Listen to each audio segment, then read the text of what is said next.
독립정신 47. 청나라, 일본, 러시아가 우리나라에 끼친 해악. 앞에서 논의한 것을 요약하면 우리나라가 오늘날 이 지경에 이른 것은 청나라, 일본, 러시아가 차례로 우리나라에 해악을 끼쳤기 때문이다.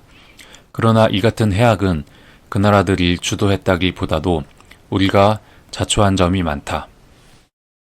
첫째, 청나라 사람들이 초래한 해악을 말하자면 청나라는 북경에서 영국과 프랑스 양국에 패한 후 스스로 생존을 위해 허덕이고 있었다. 우리는 청나라를 의지하면서 이 기회를 이용하여 우리 문제를 스스로 해결하려고 노력하지 않았다. 외국인들이 와서 통상을 요구하면 스스로 해결하거나 필요한 대책을 세우지 않고 청나라에 대신 협상해달라고 했다.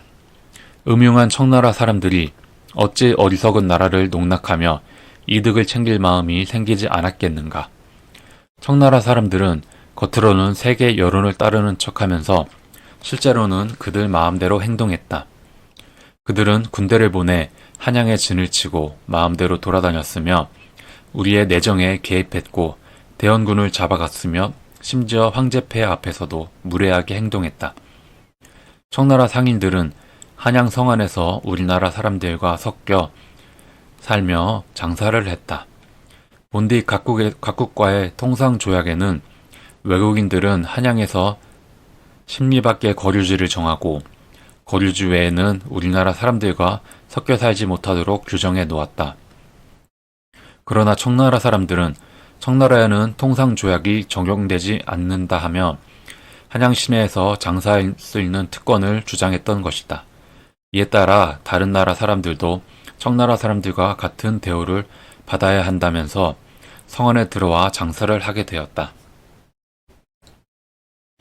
오늘날 한양이 모든 외국 상인들에게 개방된 것은 청나라 사람들 때문이다. 지금 우리나라 사람들은 많은 외국인들이 한양에서 장사하는 것을 싫어하며 그들을 대상으로 시비하는 일이 많다.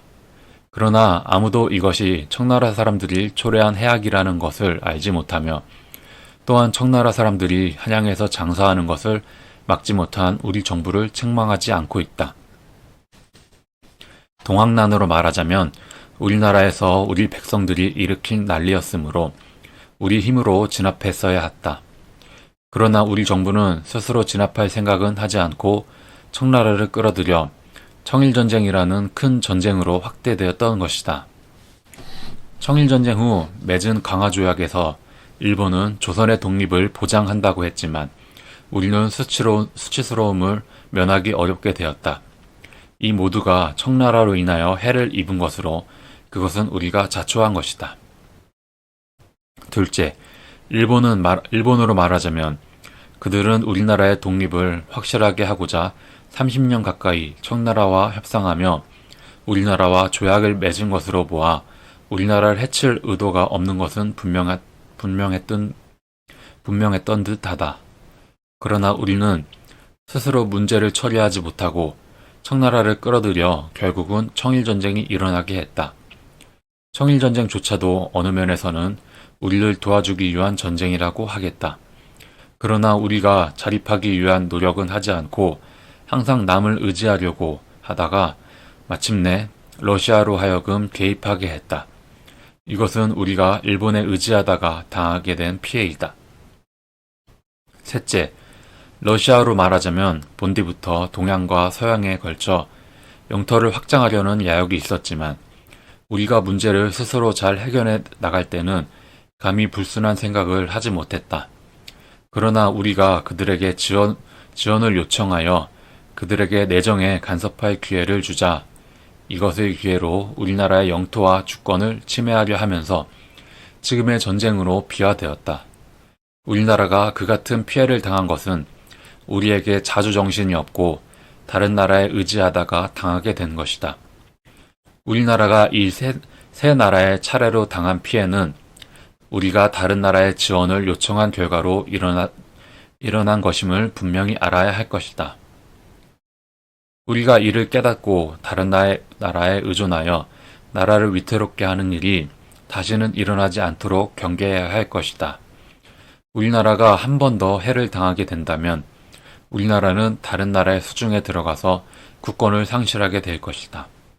관리든 백성이든 나라를 보호하는데 조금이라도 다른 나라를 의지하든지 또는 다른 나라의 힘을 빌리고자 하는 자는 곧 나라를 팔아먹는 것이며 오랫동안 씻지 못할 나라의 역적이 되는 것이다. 부디 조심하고 부디 경계할 것이다. 네. 독립정신 47, 청나라, 일본, 러시아가 우리나라에 끼친 해악을 읽었는데요. 진짜 정확합니다. 예. 이승만 대통령께서 진짜 정확하게 여기 책에 기술해 놓으셨습니다. 관리가 됐든 백성이 됐든 나라를 보호하는데 조금이라도 다른 나라를 의지하든지 다른 나라의 힘을 빌리고자 하는 것은 나라를 팔아먹는 것이라고 이제 얘기하셨습니다. 맞습니다. 지금 대한민국에는 중국에 의지하고 중국에서 돈을 받고 그런 친중파 정치인들, 언론인들 무수일도 많습니다. 그래서 지금 나라가 위기에 있습니다. 중국에 매수되어 돈을 받고 나라를 팔기 직전까지 가 있는 것입니다. 우리나라 스스로 해결을 하고 자립을 하여 독립을 해야 되는데 정말 안타까운 일입니다. 하루빨리 그 친중파들, 친북, 친중, 매국노들을 하루빨리 솎아내고 올바른 정치를 할 수 있는 사람들을 세우고 국민들의 정치에 관심을 더 가지고 나라를 바로 세우는데 한 몫을 해야 되겠습니다. 네, 감사합니다. 보수주의 책방이었습니다.